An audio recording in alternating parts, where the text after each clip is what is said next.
So hello friends, welcome to U Fitter Techno channel. तो friends, जब से आप लोगों की आर्डनेस फैक्ट्री के एवीएनएल यूनिट से यानी आर्म्ड व्हीकल निगम लिमिटेड की तरफ से वैकेंसी आई हुई है, तब से आप लोगों का एक ही क्वेश्चन बार बार पूछा जा रहा है कि क्या सर ये जो 4 साल का टेन्योर रखा गया है, कॉन्ट्रैक्ट रखा गया है, उसके बाद एक्सटेंड किया जाएगा या फिर हम लोगों को 4 साल के बाद जो है डायरेक्ट बाहर कर दिया जाएगा।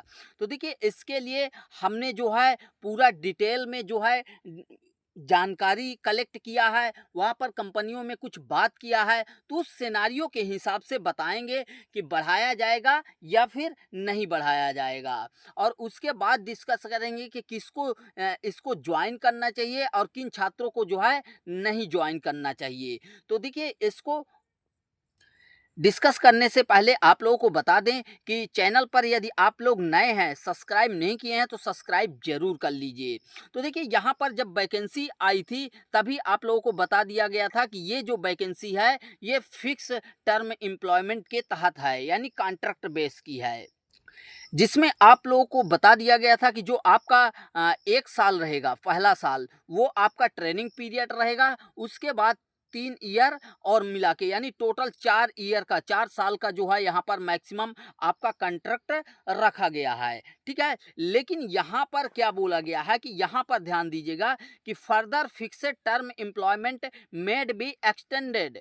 इस लाइन को ध्यान रखिएगा, आगे इसकी बहुत ज़रूरत पड़ने वाली है, जो थ्योरी आपके साथ मैं डिस्कस कर रहा हूँ उसमें। ठीक है, तो इसको ध्यान रखिएगा।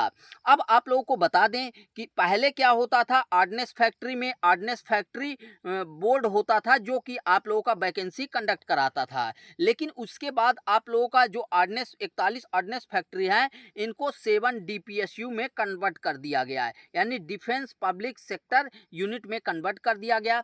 उसके बाद जो है आपकी वैकेंसी अब जो आई है वो फिक्स टर्म में आई हुई है। लेकिन अभी थोड़े दिन पहले आप लोगों ने देखा कि अलग अलग यूनिट से वैकेंसी निकाली गई, लेकिन वहाँ पर क्या हुआ, वहाँ पर आपका एग्जाम जो है नहीं हुआ है, डायरेक्ट वहाँ पर किससे सिलेक्शन हुआ है, मेरिट बेस पर, यानी आपके जो आईटीआई के मार्क्स हैं उसी के बेस पर जो है चयन किया गया। समझिएगा थ्योरी को, उसके बाद आप लोग वीडियो को छोड़िएगा। ठीक है, तो वहाँ पर मेरिट के बेस में चयन हुआ, लेकिन वहाँ पर जब चयन हुआ तो आप लोगों को भी पता है कि कई जगह हर स्टेट में ऐसा, जैसे कि यूपी में अगर कहा जाए तो कई ऐसी आईटीआई हैं जो आपका दावा करती हैं कि आपका रिजल्ट जो है हम 90% बना कर देंगे।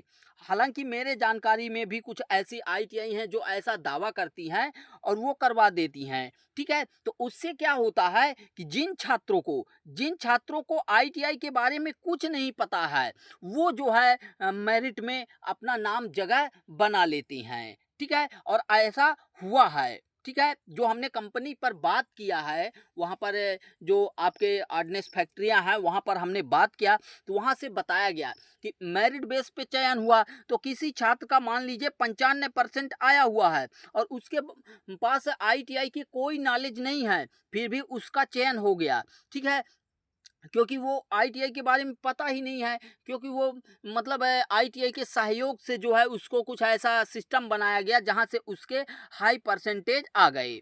ठीक है, लेकिन वहाँ पर कंपनी को क्या ज़रूरत है, कंपनी को तो स्किल वर्कर की ज़रूरत है। और वहाँ पर एक और रीज़न था, उसके बारे में भी आगे डिस्कस करेंगे। तो कंपनी को स्किल वर्कर चाहिए, तो वो लोग क्या किए, देखे कि यहाँ पर जो मेरिट बेस पर आ रहे हैं, तो वो छात्र आ रहे हैं जिनके पास जो है प्रैक्टिकली नॉलेज कुछ भी नहीं है, उनके पास परसेंटेज है, लेकिन कुछ ऐसे कुछ नहीं, बहुत सारे ऐसे छात्र होते हैं जिनका परसेंटेज तो कम रहता है, लेकिन उनको जो है प्रैक्टिकली नॉलेज होता है, क्योंकि जो रियल में आईटीआई करते हैं सही तरीके से रेगुलर, उनका क्या है, परसेंटेज उतना हाई तो नहीं रहता है, लेकिन आप लोगों को देखे होंगे कि उनका प्रैक्टिकल बेस काफ़ी अच्छा मजबूत होता है। और कंपनी में क्या है, आपको काम ही करना है, तो कंपनी को तो स्किल वर्कर चाहिए। तो वहाँ पर इन्होंने देखा कि मेरिट बेस पर यदि हम चयन करते हैं तो यहाँ पर वे छात्र आ जाते हैं जिनके जो है आईटीआई में मार्क्स बहुत अधिक हैं, लेकिन जिनके पास रियल में स्किल है उनको जो है नंबर नहीं मिल पा रहा है। तो फिर उन्होंने अब क्या डिसाइड किया, इस जो आपकी एवियनल वैकेंसी आई हुई है उसमें आपका ये हुआ, डिसाइड किया गया कि अब जो है एग्ज़ाम कंडक्ट करा के जो है छात्रों का चयन किया जाएगा। हालांकि इससे पहले एग्ज़ाम कंडक्ट ना कराने का एक रीज़न ये था कि जो डिपार्टमेंट है उसको एग्ज़ाम कंडक्ट कराने में जो खर्चा होता है उसका बचत होता था। लेकिन वहाँ से उनको क्या रियलाइज़ हुआ, वहाँ से रियलाइज़ हुआ कि हमको जो है स्किल वर्कर नहीं मिलेंगे। फिर अब उन्होंने क्या है, एग्ज़ाम कंडक्ट कराना स्टार्ट कर दिया, जैसा कि इस वैकेंसी में है। एग्ज़ाम के बारे में हालांकि हमने डिटेल वीडियो बना दिया है, तो जहां से आप लोगों ने देख लिया होगा। लेकिन पहले एक और चीज़ हुआ करती थी, उसमें जो यहाँ पर ध्यान दीजिएगा, लिखा हुआ फर्दर फिक्सेड टर्म एम्प्लॉयमेंट में be extended beyond maximum term of 4 year as per organisation requirement. यानी जो है अगर डिपार्टमेंट की आवश्यकता होती है, ये अभी जो आया हुआ है एवियनल का नोटिफिकेशन, उसकी बात कर रहा हूँ। तो यहाँ पर बोला गया है कि अगर डिपार्टमेंट को ज़रूरत पड़ती है तो वो 4 साल करके और भी एक्सटेंड करेंगे, ठीक है। लेकिन जो पहले वैकेंसी आती थी उसमें ये लाइन मेंशन नहीं थी, वहाँ पर नहीं बोला गया था कि आप लोगों को डिपार्टमेंट की ज़रूरत पड़ेगी तो बड़ा और भी एक्सटेंड कराया जाएगा या फिर नहीं कराया जाएगा, ऐसा कुछ नहीं बोला गया था।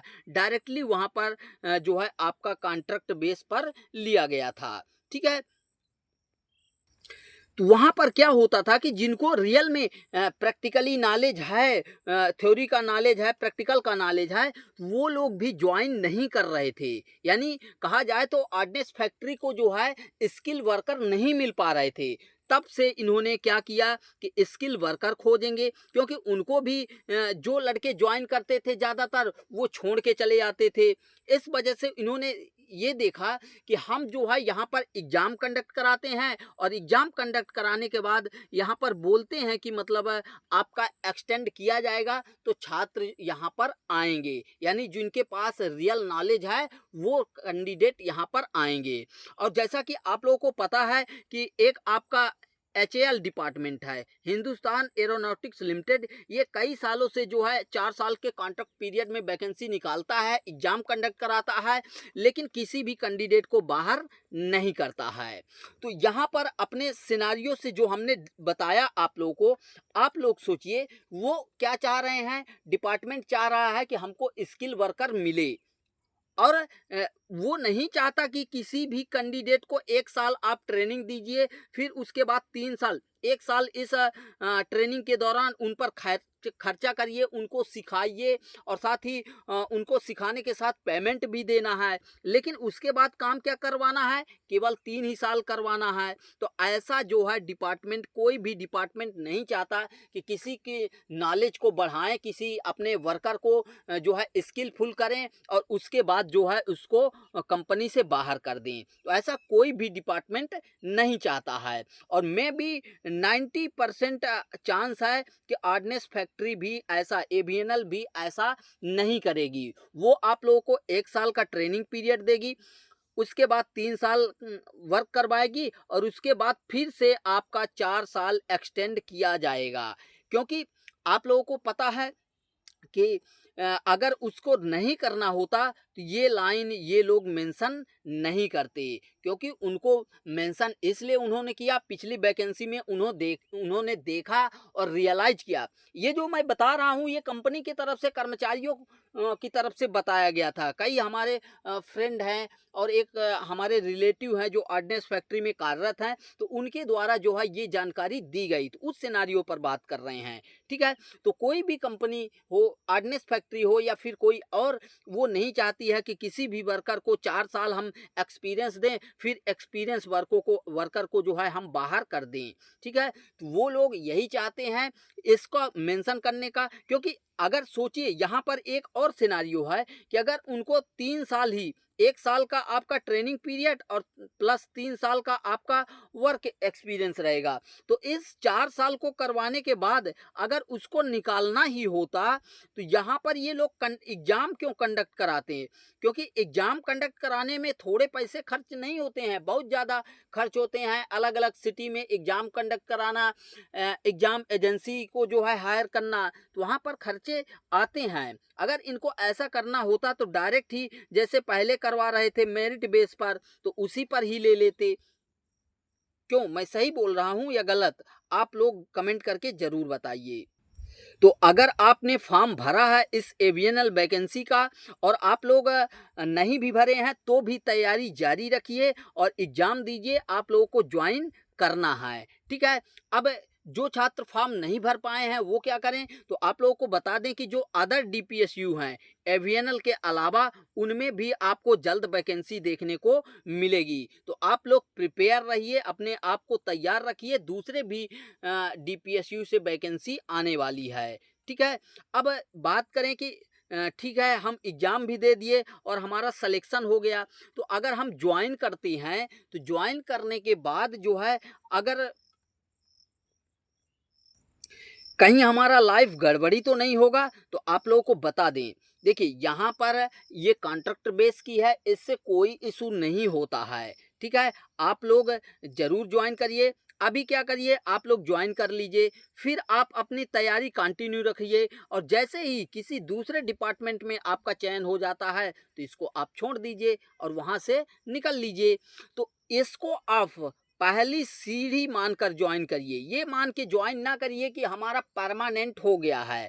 जो जैसे जिनका एज कंप्लीट हो गया, अब वो दूसरा वैकेंसी में फॉर्म नहीं भर सकते हैं, तो उनको तो डायरेक्टली ज्वाइन कर लेना है बिना कुछ सोचे।